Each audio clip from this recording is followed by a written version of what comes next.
So the first question, as small business owners, we all make mistakes, and we're gonna make them over and over again until we learn, and sometimes we don't. But what do you think is the number one marketing mistake, specifically that small business owners make? Trying to be everything to everybody. I think, whether it's a social media marketing agency or whether it's a flooring place or whether you have to know what your niche is. When I initially started the podcast, of course I wanted to have like 1 million downloads.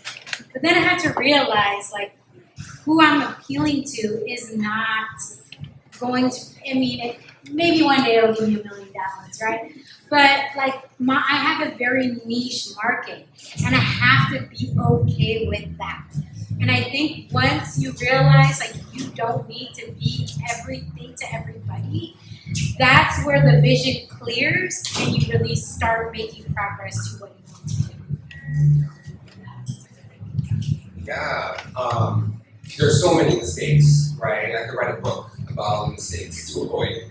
On the note of trying to be everything to everybody, I think one mistake that I try to let my clients avoid, or try to teach my clients to avoid, is trying to target the wrong, or not targeting the right group effectively. And instead thinking that by doing something that might appeal to you, that it might work, right? So you have to create a customer avatar. You really do have to start from scratch and flesh out who this person that you're talking to is. Give them a name. Find a random picture. What do they look like? Give them a goal. Give them a title. Give them a salary. Really understand who it is you're talking to so that you can effectively communicate with them. On that note, right, you might think you have a good idea, but it might not land, right? So bring it back to that avatar. How would they respond to this marketing message, this marketing idea?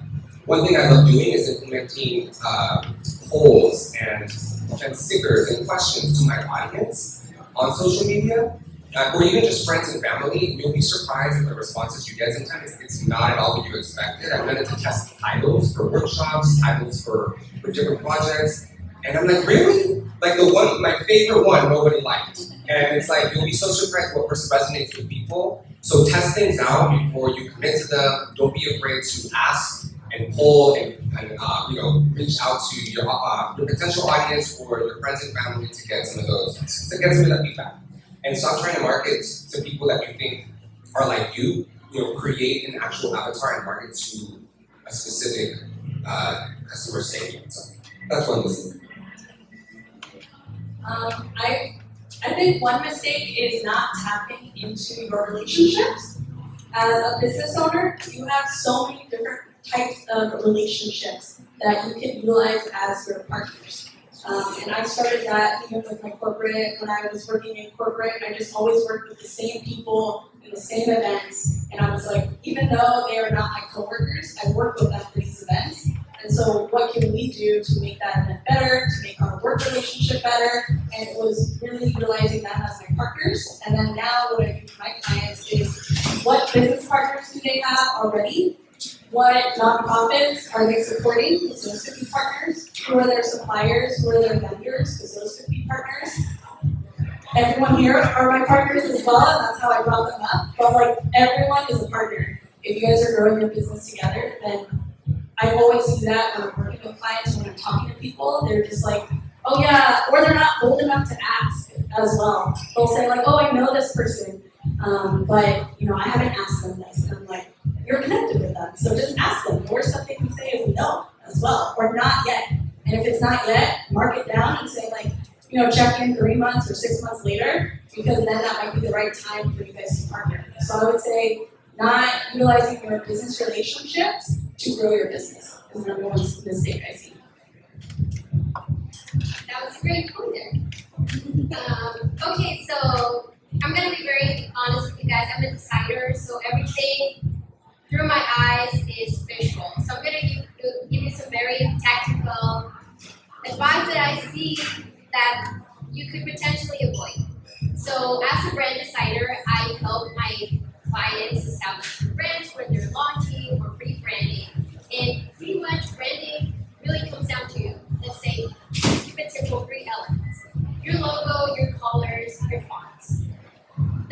number one mistake that I see clients and non-clients make is utilizing different fonts on your website, different fonts on your social media, different fonts on your ads, and different colors as well. So this could look like copying on trends, or you found this competitor that you like certain colors that they're using, and you can try to mirror that. This, trust me, is a mistake because rather than driving you to your target audience, it's keeping you away from them. So the simplest way to avoid that mistake is stay and honestly just, I know it's hard, but just stay to your brand style guide if you have one. So use the same colors, use the same fonts, use your logo. And if you don't have one, that's also okay. You could reach out to a designer if you're just starting out, or to a brand firm like Benthic Studio. But it's a good place to start. Just keep those three elements consistent, and that alone is going to help you a lot. Can you repeat the 3 elements? Yeah, of course. So your fonts, this could be just one font or 2 fonts that you use throughout all of your customer touch points. Your colors, also I could just 2 or 3 colors, and of course your logo.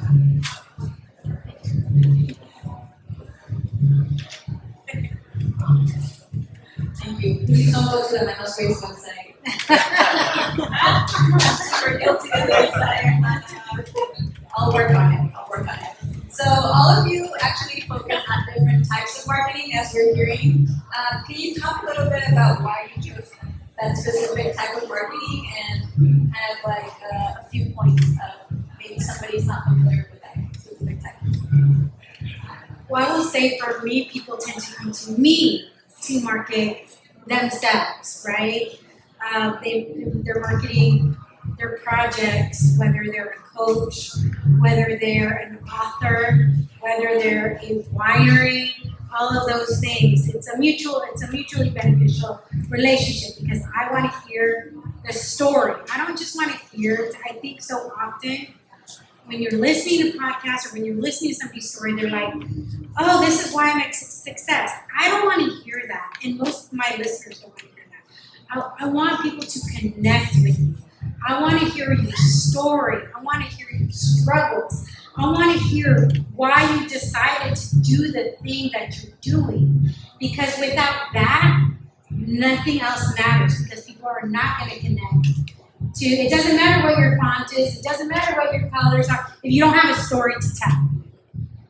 So I would say the biggest thing in regards to marketing is know what your story is. Because so often, and when you decide to market, when you have your avatar, have a couple of avatars. It's not just going to be one person, right? It's going to be a few different types of people who are going to be compelled to whatever you're doing. So know your story and practice it. Practice it over and over until it flows out like, not like a waterfall, like you're going crazy, but just a nice flow where people say, okay, what do you do?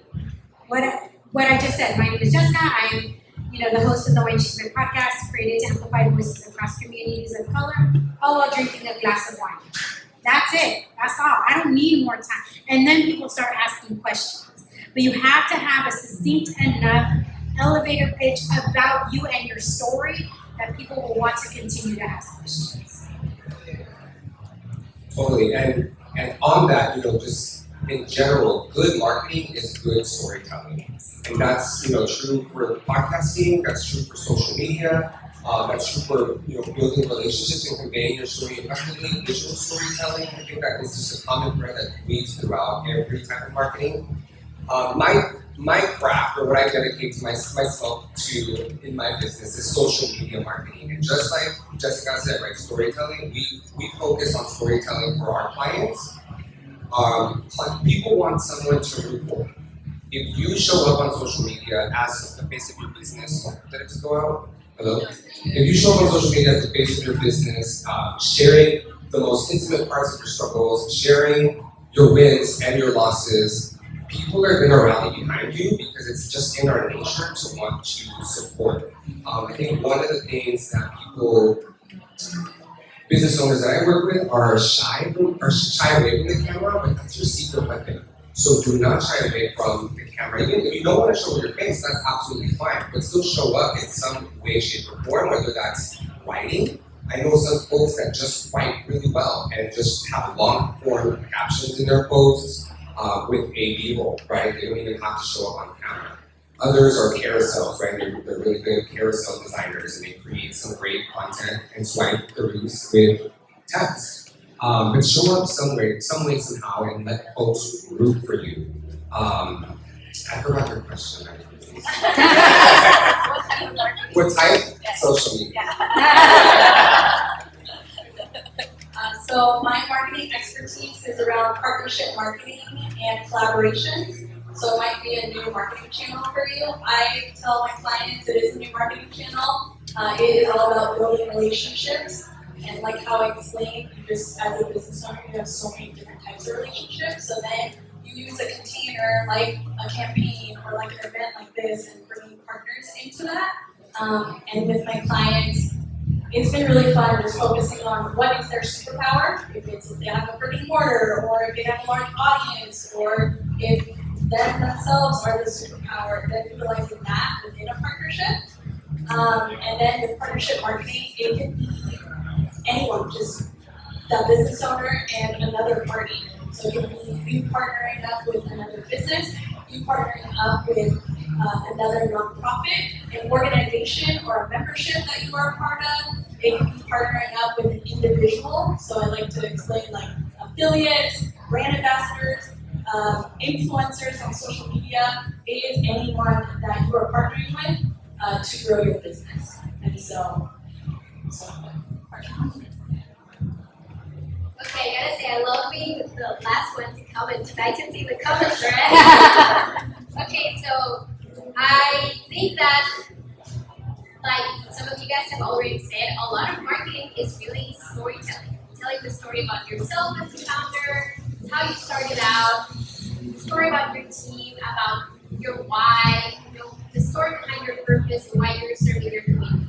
So the way that relates to how I help my clients through brand design and websites is pretty similar actually. Like we go through a lot of development on our initial discovery calls about who you are as a founder other than what your service is, what your product is. It's a lot about where did you start? Why did this happen? Why do you want to bring this out to the world?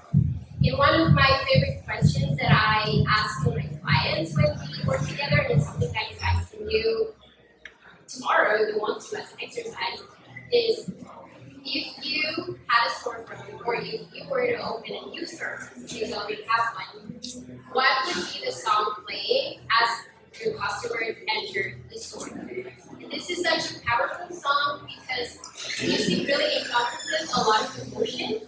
And so sometimes I get responses from clients that are, it's a very nostalgic song from the 90s, or maybe it's a rap because they're very, hyped up about this company. And the way that I translate that to visuals is, okay, if they gave me like a romantic song, we're gonna have shapes and soft edges. It's gonna be a romantic color palette.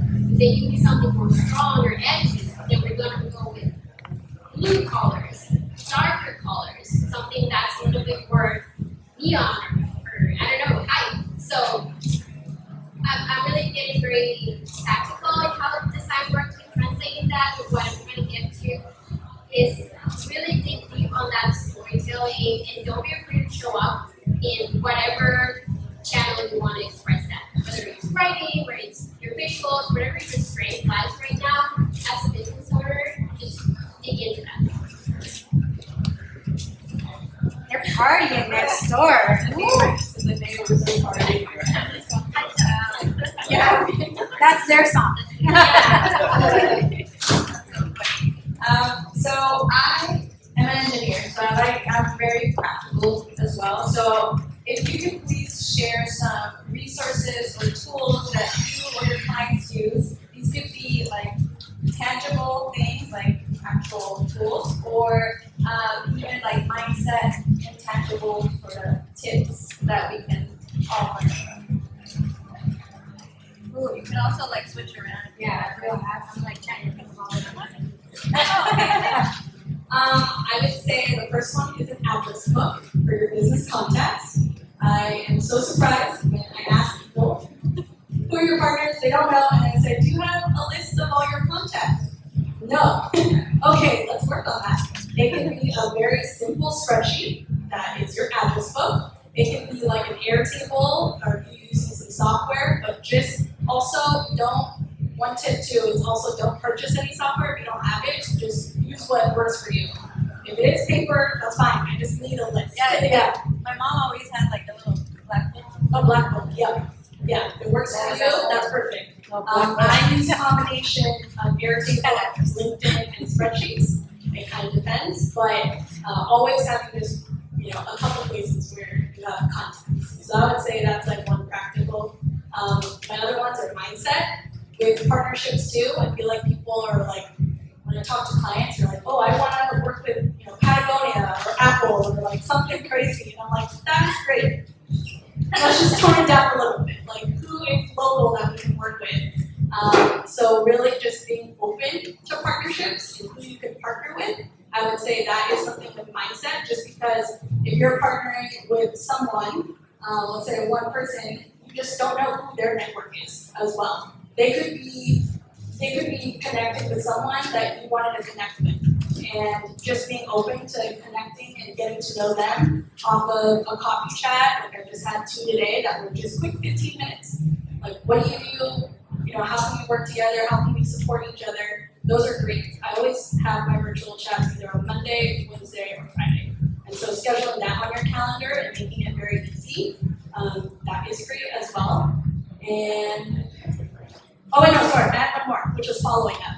Following up is huge, especially for partnerships or for sales or anything. Following up is key because we're just all so busy. And as well as if you're trying to pitch, especially if you're the one pitching your partnership, that person is too busy. It might be flowing at the bottom of their inbox, just bumping it up and following up is huge. I've had multiple people just come to me and just say, thank you for following up. And I follow up at least for my clients. If I'm pitching to someone, I'm following up at least minimum 3 times. I would only do 1, so follow up is huge.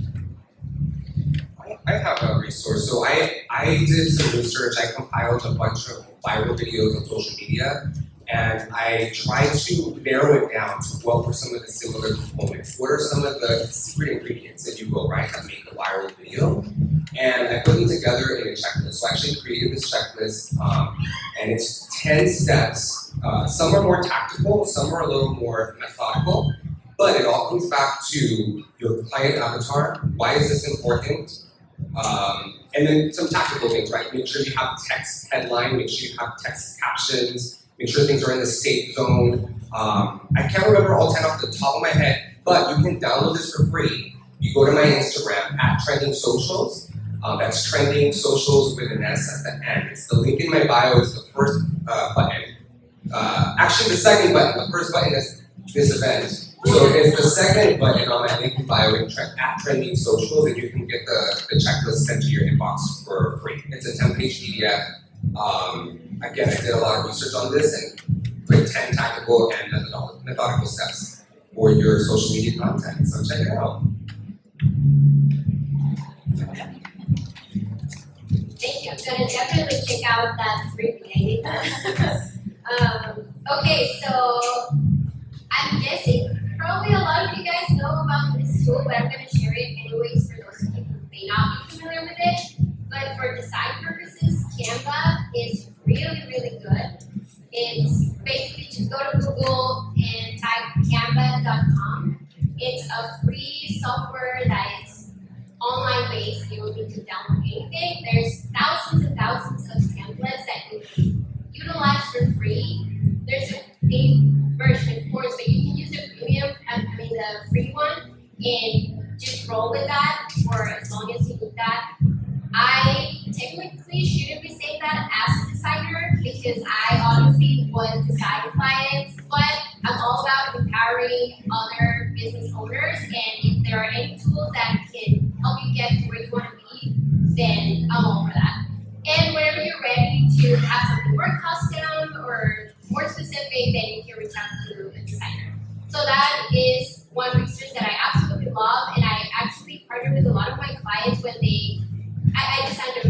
websites, but most of them manage their social media, for example, in-house, or they have someone that handles social media.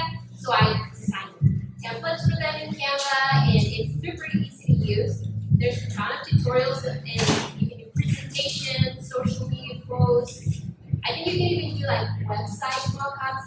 It's so much fun if you're into that. And then the second resource I would love to share is I also have a free branding checklist available on my website. But I do have to say full disclosure, that one's a little bit outdated. And I have a new one that's about to come out. So again, find me on Instagram and I'll be the first one to share you the new one that is gonna be so good. It's packed with so much good information because I'm obviously not just saying this to promote my brand, but because I found that a lot of folks that are trying to promote their branding or start a website, it's a lot of work, guys. So if you're not there yet, you don't have the bandwidth to really be involved in a website project or a full branding, like a very comprehensive project, I wanted to give this guide to people who want to take it a little bit more slow or do it with their in-house team. So you can find that at benthicstudio.com, sign up for my newsletter, and you should have that in your inbox. Wait, what's your social? It's at benthic.com. Spell it. Okay, it's BENTHIC studio.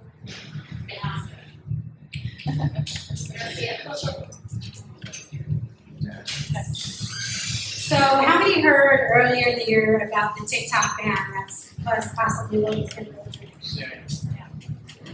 So that got a lot of people talking in regards to, because TikTok people are using it to promote their businesses, to promote their services. And it really got people saying, hey, if you don't have a newsletter, you need to start creating a newsletter. Because obviously, we know the algorithms on social media always change. You can have 10,000, 20,000, 30,000 followers, but only 10% of those people are actually seeing what you're putting out. That's why it's so, like, you have to put it out often to try and get it in front of, it's like, how many times did you see about today, right? Like, anybody posting about today before you actually clicked that you wanted to come. So I personally use Flowdesk for my newsletters, and I'm gonna admit, I'm not as good at sending out my newsletters as I should be, but I notice a significant bump every time I send out a newsletter. Because newsletter is something that people are asking to be part of. They've subscribed, and they might forget that you have this service or that service or this podcast or whatever, but when you have a newsletter, you are getting a captive audience who has requested your information. So that is such a powerful tool that I know I need to be better at utilizing, because I know I see such a difference. The other thing is truly using your network. Like Erika was saying earlier, is using your network. And knowing your network is not always your family and friends. I've had my podcast for 4.5 years. My parents have never listened to a single episode. I called them out at one of my live events last year, right? But they're not my audience. They're not my audience, and that's okay. Like it's okay that your family and friends are not your audience. The people that I get the most support from are people I've never met, and I'll get a DM saying, "Oh my gosh, I listened to this episode. I really resonated with it." So just remember, like, utilize your network, but your network may not be your family and friends. That's so true. I think we're gonna wrap up. The last question is pretty straightforward. What is one piece of advice you will give to entrepreneurs in the room about marketing, hopefully, or about life, I guess, that you would like to share with the group? I would just say, just start. Just do it, right? Like, whatever you're gonna do, just start, because there's always room to learn. There's always a learning curve. There's always something new coming out. There's always people that can, there's always resources that can get you better at your craft, but you're never gonna get better if you don't start. We always want to say, oh, I'll do it when my website is ready. Oh, I'll start this when I have the equipment. Oh, I'll do this when I get my first client. No. Start now. Whatever you're going to do, start now. And it's never too late to start whatever you want to do. Right? We have these 30 under 30, 40 under 40, whatever it is. I want to just kind of share something really quick. Last year I went to Podcast Limit for the first time. And I'm into year 5, right? I've celebrated my 4-year anniversary. I'm into year 5. And I go to the Podcast Limit for the very first time, and they give us a chance to do our elevator pitch. And I gave my elevator pitch, just what I gave you guys. And the people up there are totally not my audience, I know. And they look at me and they're like, cheese? Wine and cheese? What? I don't get it. I don't understand it. But in my head, because I know what I'm doing is important, I know my audience is, I was like, you're not my audience. And I don't care if you get it or not. Because my audience is going to get it. And when I left, or when that thing was done, right, I had so many people come up to me and say, girl, that's such a brilliant name. Oh my gosh, I totally get that. Oh, I understand it. So just know that it's okay that people are not always going to get what you're doing. They're not your audience. So just keep doing that.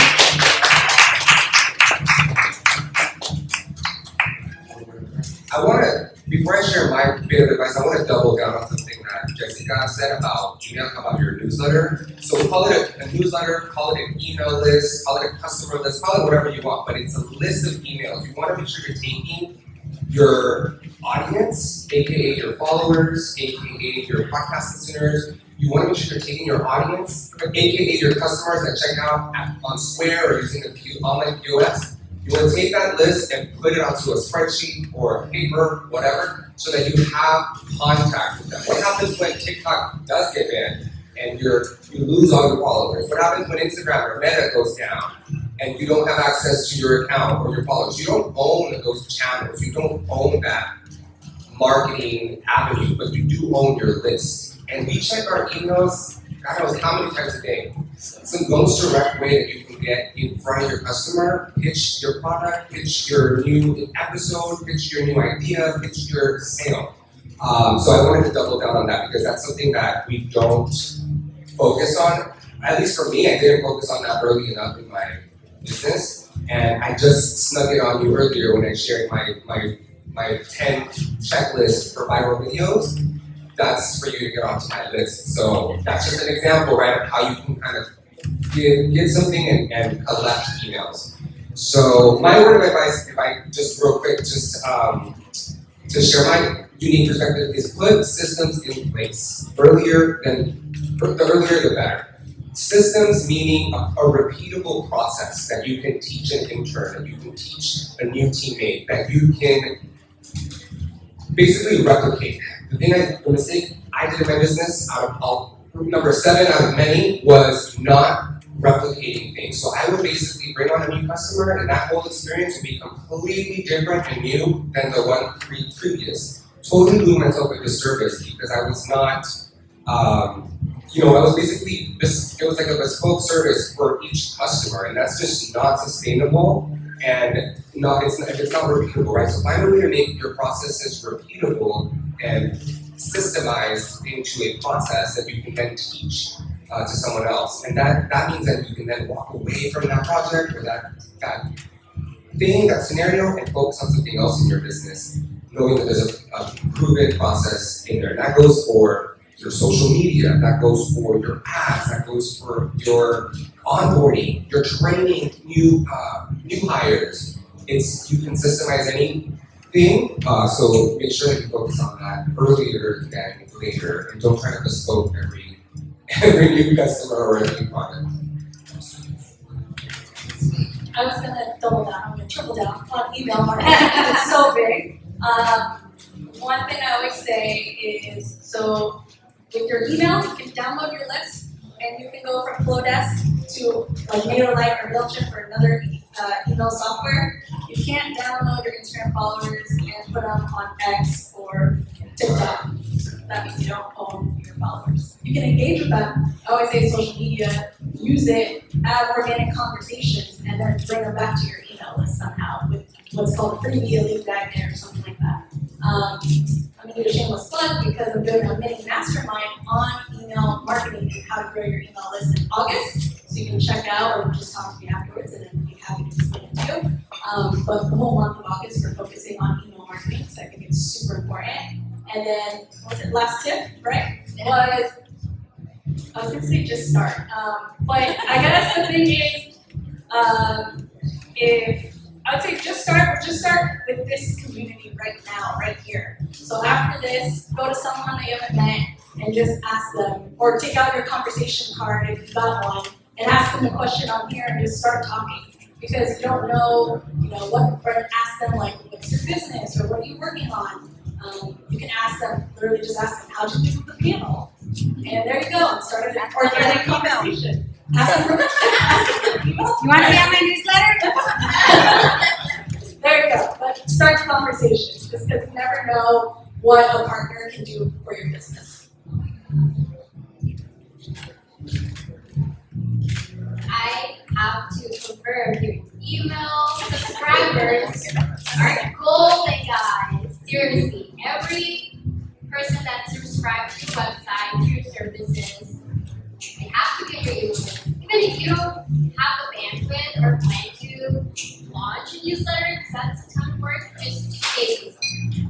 But aside from that, I think my advice that I want to leave for you guys tonight with something that's a little bit more woo-woo, but I think it's very, very true.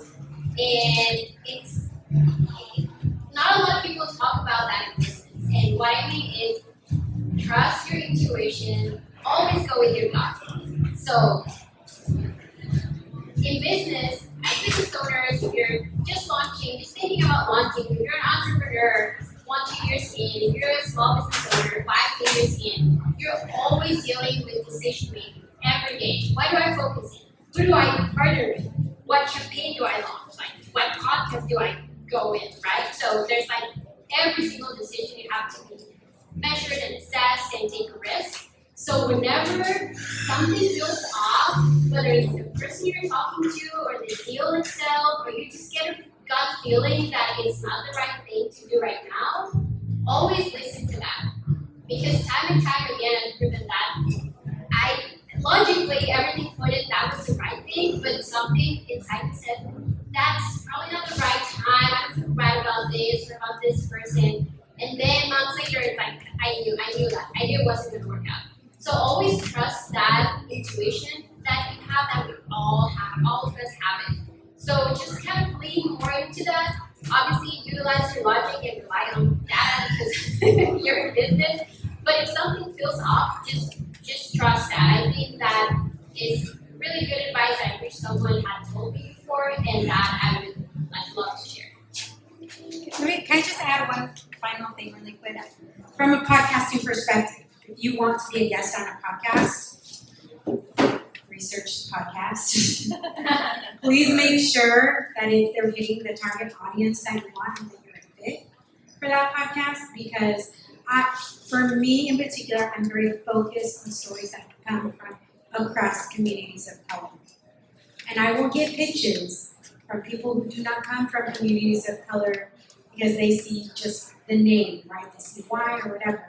And I have to, gracefully decline, saying, thank you so much. If you want to advertise, you're more than welcome to. But this space is very dedicated to amplifying voices across communities of color. And I'm not afraid to say that because that's who my audience is. And that's, for me, the purpose of why I'm here to help amplify these voices. And then I'm going to give myself a shameless plug as well. at the Wine and Chisme on Instagram, but I also created the very first directory of Latin-owned wine brands based in the United States. And that was because of what everybody else was saying, a lot of research. I was researching, and I did not find what I was looking for.